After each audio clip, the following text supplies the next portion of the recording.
Hola, hola, bienvenido a un nuevo video. Hoy les voy a mostrar cómo saber tu talla de anillo midiéndose con esta cinta métrica.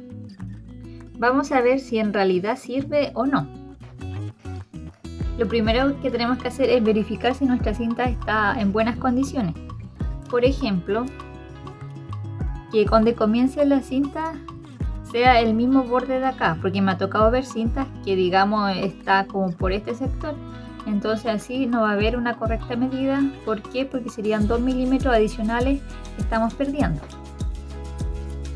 Vamos a tomar la cinta y envolverla en nuestro dedo. Voy a usar este dedo que tengo un anillo.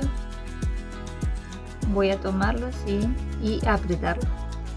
Lo ideal es apretarlo bien, porque si lo dejo como flojo me va a arrojar otra talla más.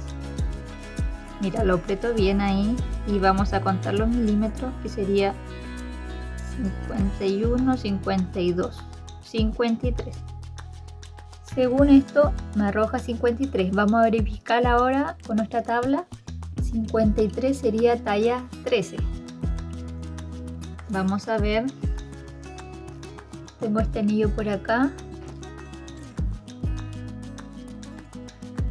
Y ahora lo voy a poner en mi medidor.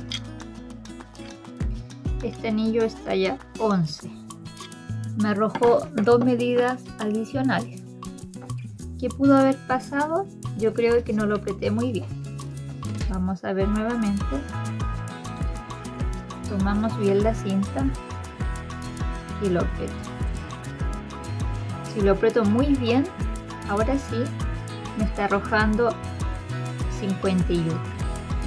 Y si verificamos nuestra tabla que tengo aquí arribita, 51 corresponde a talla 11 europea. Y si se fijan, es talla 11.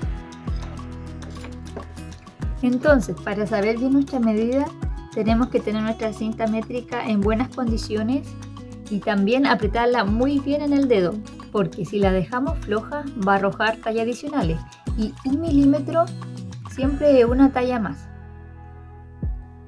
Si te gustó el video, dale like y nos vemos en el próximo video. Que estén muy bien.